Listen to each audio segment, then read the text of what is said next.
Untuk pertanyaan ketiga, Ustadz, apa manfaatnya kalau kita memiliki sifat sabar?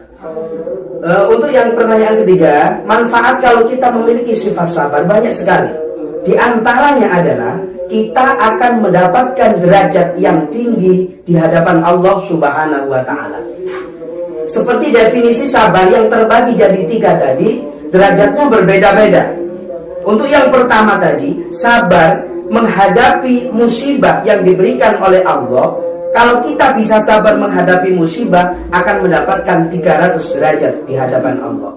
Untuk sabar yang kedua, sabar menghadapi taat kepada Allah, kita akan mendapatkan derajat 600 derajat di hadapan Allah.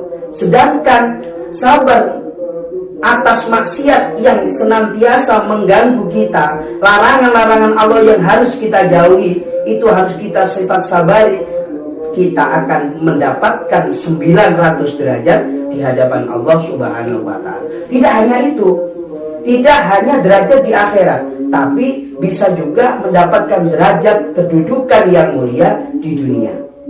Di dalam kitab Nasaihul Ibad itu diterangkan begini: As-sabru yasirul abida mulukan ala taro kisoti Yusuf wa Zulaikha. Sabar itu bisa menjadikan seorang hamba itu identik dengan derajatnya rendah, bisa menjadikan seorang hamba menjadi seorang raja atau orang yang memiliki kedudukan tinggi di dunia. Kalau kita ingat cerita tentang kisah Nabi Yusuf dan Siti Zulaikha, betapa besarnya kesabaran Nabiullah Yusuf menghadapi tipu dayanya Siti Zulaikha. Kira-kira panjenengan sudah pernah dengar ceritanya? Belum. Kita ingat-ingatan saja ya, saling ingat-ingatan. Gini, Nabi Yusuf itu adalah putra dari Nabi Yakub alaihissalam. Nabi Yusuf itu mempunyai 12 saudara. Di antara ke-12 saudara, Nabi Yusuf ini punya keistimewaan. Di samping akhlaknya yang terpuji, Nabi Yusuf ini juga memiliki paras yang sangat tampan. Nah, dari keistimewaan itu, perilaku ayahnya yaitu Nabi Yakub kepada Nabi Yusuf sangat beda. Pada suatu ketika, Nabi Yusuf ini bermimpi melihat 11 bintang, 1 matahari dan 1 rembulan, yang mereka semua bersujud kepada Nabi Yusuf. Dan keesokan harinya, Nabi Yusuf ini menceritakan kepada ayahandanya Nabi Yakub, "Wahai ayah, tadi malam aku bermimpi. Aku melihat ada 11 bintang, 1 matahari dan 1 rembulan, yang mereka semua sujud kepadaku." Kata Nabi Yakub, "Apa? Nak, jangan ceritakan mimpimu ini kepada saudara-saudaramu, biar tidak tambah rasa bencinya mereka semua terhadap kamu. Begini takwilnya mimpimu itu, 11 bintang itu adalah ke-11 saudaramu, matahari itu adalah aku sebagai ayahmu, dan rembulan itu adalah ibumu, yang kita semua akan menghormatimu karena kamu kelak akan menjadi orang yang besar di negara Mesir." Ternyata dari pembicaraan Nabi Yusuf dan Nabi Yakub, ada salah seorang dari ke-11 saudara tadi mendengar. Akhirnya ke-11 saudara ini tambah bencinya kepada Nabi Yusuf. Akhirnya mereka berunding bagaimana caranya menyingkirkan Yusuf dari dunia. Itu kata saudaranya. Setelah mereka berpikir, akhirnya punya inisiatif, ayo kita ajak Yusuf ini ke suatu hutan untuk berburu, nanti kita bunuh dia di sana. Ketika saudaranya minta izin kepada Nabi Yakub ayahandanya, sebenarnya dengan berat hati ayahandanya tidak mengizinkan, karena di hutan itu banyak serigala buas yang berkeliaran di sana. Tapi dengan desakan saudara-saudaranya itu, Nabi Yakub akhirnya mengizinkan, tapi dengan pesan, jagalah saudaramu, jangan sampai tertinggal di hutan. Akhirnya mereka semua berangkat ke hutan. Sesampainya di hutan, mereka berburu kijang. Lihat kijang langsung diburu. Setelah dapat langsung dibunuh. Setelah dibunuh sudah dapat buruan seekor kijang. Akhirnya saudara-saudaranya ini mengajak Nabi Yusuf berlari-lari menuju ke sebuah sumur. Ketika sampai ke sebuah sumur itu, akhirnya Nabi Yusuf dilepas bajunya oleh saudara-saudaranya, akhirnya dimasukkan ke dalam sumur. Setelah dimasukkan ke dalam sumur, ditinggal oleh saudara-saudaranya. Pakaiannya dibawa menuju ke tempat kijang yang ditangkap tadi. Akhirnya kijangnya disembelih. Pakaiannya Nabi Yusuf dilumuri darahnya kijang yang disembelih itu. Akhirnya waktu sudah sore mereka pulang. Setelah mereka sampai rumah, akhirnya Nabi Yusuf saudaranya cerita ke Nabi Yakub bahwasanya Nabi Yusuf sudah meninggal. Ini buktinya, pakaiannya banyak darah. Akhirnya apa? Di waktu sore hari itu bertepatan ada segerombolan pedagang yang memang biasanya lewat di seberang sumur itu, mampir ke sumur mau minum dan mau mengambilkan air untuk memberikan minum kepada tunggangannya itu tadi. Akhirnya barang sekelompok pedagang itu mau ambil sumur, diangkatlah timba, ternyata di situ ada Nabi Yusuf. Saking kagumnya para pedagang itu melihat ketampanan Nabi Yusuf, akhirnya dibawa pulang Nabi Yusuf.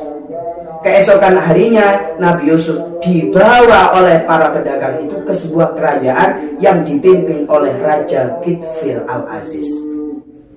Raja Kitfir Al-Aziz di situ ditawari oleh para pedagang, ini saya punya anak yang sangat tampan, panjenengan beli. Akhirnya dijual. Karena melihat ketampanan Nabi Yusuf, Raja Kitfir Al-Aziz dan istrinya Siti Zulaikha namanya tertarik. Akhirnya dibeli, diangkat menjadi seorang anak. Ternyata dugaannya Nabi Yusuf kepada Raja Kitfir Al-Aziz dan Siti Zulaikha berbeda. Kalau dijual biasanya raja itu kejam, ternyata tidak. Raja Kitfir Al-Aziz dan Siti Zulaikha sangat baik, sangat bijaksana. Akhirnya hari berganti minggu, minggu berganti bulan, bulan berganti tahun. Akhirnya Nabi Yusuf tumbuh besar. Yang awalnya kasih sayangnya Siti Zulaikha sebagai seorang ibu, akhirnya berubah menjadi asmara, cinta kepada Nabi Yusuf. Akhirnya timbul hawa nafsunya. Suatu ketika, suatu hari, ketika Raja Kitfir Al-Aziz tidak ada di rumah, sedang pergi, Siti Zulaikha menutup pintu rumahnya rapat-rapat, langsung masuk ke dalam kamar Nabi Yusuf. Kata Siti Zulaikha, Yusuf, kamu harus melayani aku, kamu harus mengikuti apa kemauanku. Akhirnya Nabi Yusuf bergetar, takut, sambil memalingkan wajahnya dari Siti Zulaikha. Akhirnya Nabi Yusuf mau lari, dikejar sama Siti Zulaikha. Akhir sampai bajunya itu robek, kena sobek Siti Zulaikha itu tadi. Akhirnya di waktu itu juga Raja Kitfir Al-Aziz datang. Akhirnya Siti Zulaikha bersilat lidah, omongannya sudah berbeda. Katanya, sang suamiku, ini loh anakmu Yusuf mau memperkosa aku. Kata Nabi Yusuf apa? Bukan ya, ibu Siti Zulaikha yang mau mengajak aku berbuat zina. Akhirnya Raja Kitfir Al-Aziz itu marah besar kepada kedua orang tersebut, karena tidak ada yang mengaku bersalah, semuanya rebutan benar. Akhirnya gondam keluarga dan rakyat sekitar istana itu akhirnya berkumpul di salah satu keluarga kerajaan. Ada yang datang membawa bayi yang baru lahir. Akhirnya peristiwa itu dengan izin Allah, bayi itu bisa berbicara kepada Raja Kitfir Al-Aziz. Wahai Raja Kitfir Al-Aziz, kalau memang bajunya Yusuf yang robek sebelah depan, berarti yang salah Yusuf. Tapi kalau yang robek sebelah belakang, berarti yang salah adalah Siti Zulaikha. Akhirnya orang yang berkumpul di situ langsung memalingkan pandangannya kepada Nabi Yusuf. Ternyata apa? Yang robek adalah bajunya Nabi Yusuf yang belakang. Akhirnya Siti Zulaikha malu dan minta maaf kepada Raja Kitfir Al-Aziz karena memang dirinya yang bersalah. Tapi karena kejadian itu, akhirnya masyarakat sekitar kerajaan dan keluarga kerajaan sering mengomongkan Siti Zulaikha. Bagaimana sih Siti Zulaikha ini? Anaknya sendiri kok diajak berzina. Akhirnya Siti Zulaikha risih mendengar berita seperti itu. Akhirnya dia punya inisiatif, aku ingin mempermalukan wanita-wanita yang mengatakan bahwa aku ini tidak kuat menahan godaan dengan ketampanan Nabi Yusuf. Akhirnya suatu hari semua orang perempuan di sekitar kerajaan diundang ke kerajaan, diundang makan. Di situ sudah disediakan berbagai macam buah-buahan. Setiap satu wanita yang masuk dikasih satu pisau. Setelah mereka masuk semua berkumpul, dipersilakan untuk memakan buah itu. Silakan dimakan sambil dikupas. Setelah itu diturunkanlah Nabi Yusuf di hadapan mereka. Yusuf silakan turun. Akhirnya Nabi Yusuf turun. Semua orang perempuan yang ada di kerajaan itu pandangannya tertuju kepada Nabi Yusuf. Takjub dengan ketampanan Nabi Yusuf. Akhirnya mereka tidak merasa sakitnya tangannya tersilet oleh pisau itu tadi, karena saking kagumnya terhadap ketampanan Nabi Yusuf. Seketika itu langsung setelah mereka melihat Nabi Yusuf disuruh masuk lagi. Setelah Nabi Yusuf masuk, akhirnya Siti Zulaikha berkata, wahai orang perempuan yang ada di kerajaan ini, betapa kalian tidak merasa sangat berat dengan ketampanan Nabi Yusuf, padahal kalian hanya sebentar melihat Nabi Yusuf. Sampai bayangkan bagaimana kalau saya yang berkumpul setiap hari, bagaimana lebih beratnya godaan saya terhadap ketampanan Nabi Yusuf. Akhirnya mereka semua malu, tidak lagi membicarakan kejelekan Siti Zulaikha. Setelah peristiwa itu, akhirnya Nabi Yusuf tetap ada rasa takut di dalam hatinya, berdoa kepada Allah, ya Allah, penjara itu lebih baik bagiku daripada aku nanti suatu hari Siti Zulaikha akan berbuat begini lagi. Akhirnya suatu ketika Raja Kifir Al-Aziz menjebloskan Nabi Yusuf ke dalam penjara, diikuti oleh dua pelayan. Yang dua pelayan ini adalah tukang untuk membuat makanan dan minuman di kerajaan. Diduga, dicurigai bahwa mereka kedua pelayan tersebut adalah yang meracuni sang raja. Akhirnya ikut dimasukkan ke dalam penjara bersama Nabi Yusuf. Jadi bertiga masuk ke dalam penjara. Suatu ketika di dalam penjara, kedua pelayan ini bermimpi. Yang pertama bermimpi, saya bermimpi lagi memeras anggur untuk dijadikan tuak. Yang satu bermimpi, saya seakan-akan mengangkat roti di atas kepala, tapi dimakan sama burung-burung. Nabi Yusuf coba panjenengan takwili, panjenengan tafsiri apa mimpi saya. Oh, begini mimpimu. Yang pertama, kalau kamu itu kemarin malam mimpi memeras anggur untuk dijadikan tuak, berarti kamu ini akan dibebaskan. Kamu akan tetap dijadikan abdi kerajaan, cuman tidak dijadikan tukang masak, tapi jadi tukang kebun. Kalau kamu mimpimu seakan-akan membawa roti di atas kepala dan dimakan burung, kamu akan dibebaskan, tapi kamu akan dipenggal, akan dihukum mati, dan mayatmu akan dimakan oleh burung-burung. Setelah ditafsiri seperti itu, suatu hari kejadian beneran apa yang menjadi tafsirannya Nabi Yusuf itu tadi. Akhirnya setelah peristiwa itu Nabi Yusuf sendiri di dalam penjara. Setelah kejadian itu, suatu hari Raja Kifir Al-Aziz yang bermimpi. Raja Kifir Al-Aziz itu bermimpi begini, ada 7 ekor sapi betina yang gemuk-gemuk dimakan oleh 7 ekor sapi jantan yang kurus-kurus. Coba tafsiri mimpi saya. Orang-orang yang pandai di dalam kerajaan dipanggil semua, tapi tidak ada satupun yang mampu untuk menafsiri mimpi sang raja.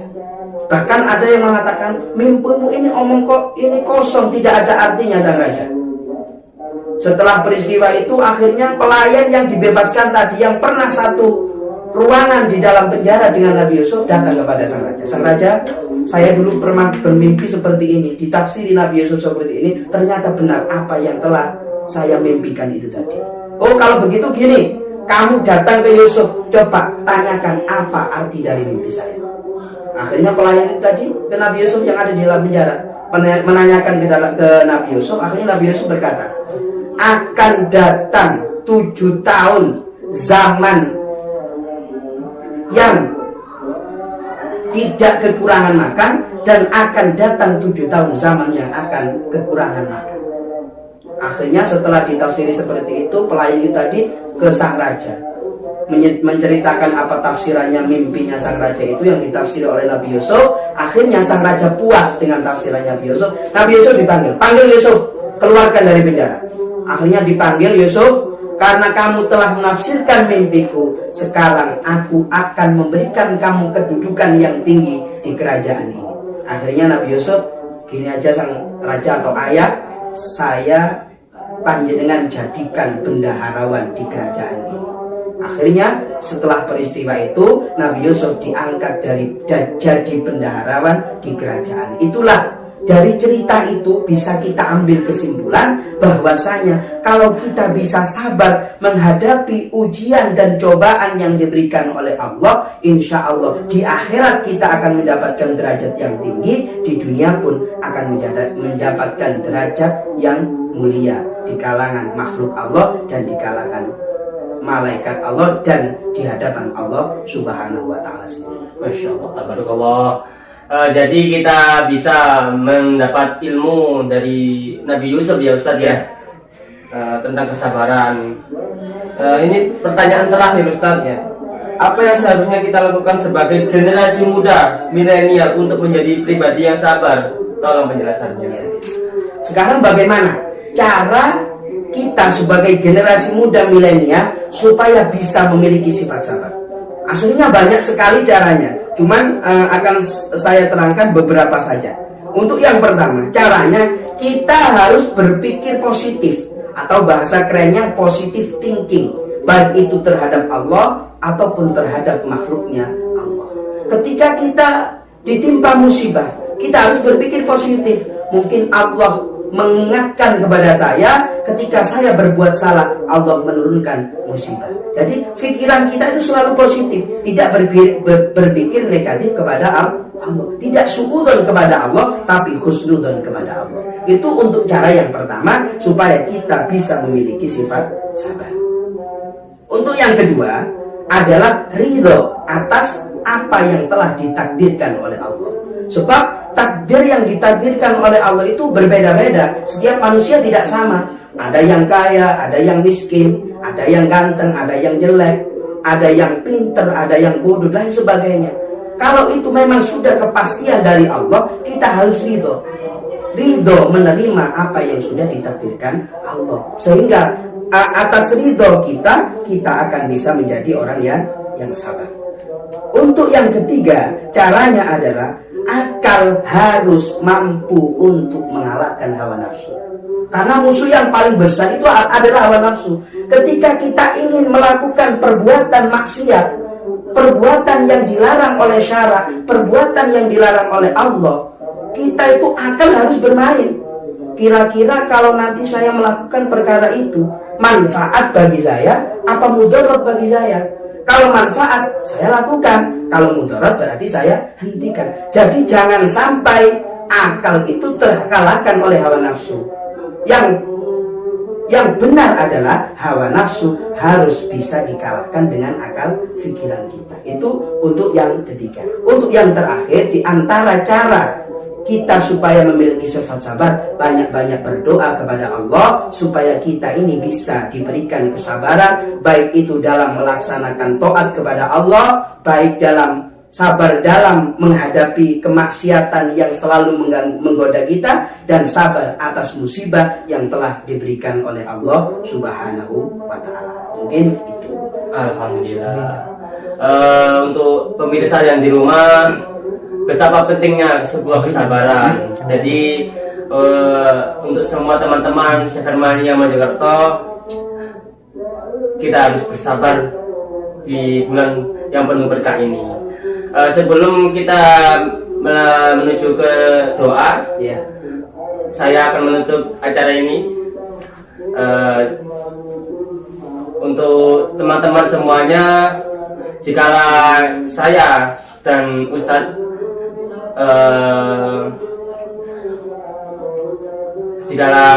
Ustadz memiliki kesalahan dalam berbicara kita, saya mohon maaf sebesar-besarnya. Wabillahi taufiq wal hidayah. Wassalamualaikum warahmatullahi wabarakatuh. Ya, mungkin sebelum doa, alangkah baiknya kita bersolawat segala. Ya. Allahumma sholli ala Muhammad. Wassalamualaikum. Wahai kawan Syekh Hermania, jangan lupa baca solawatnya.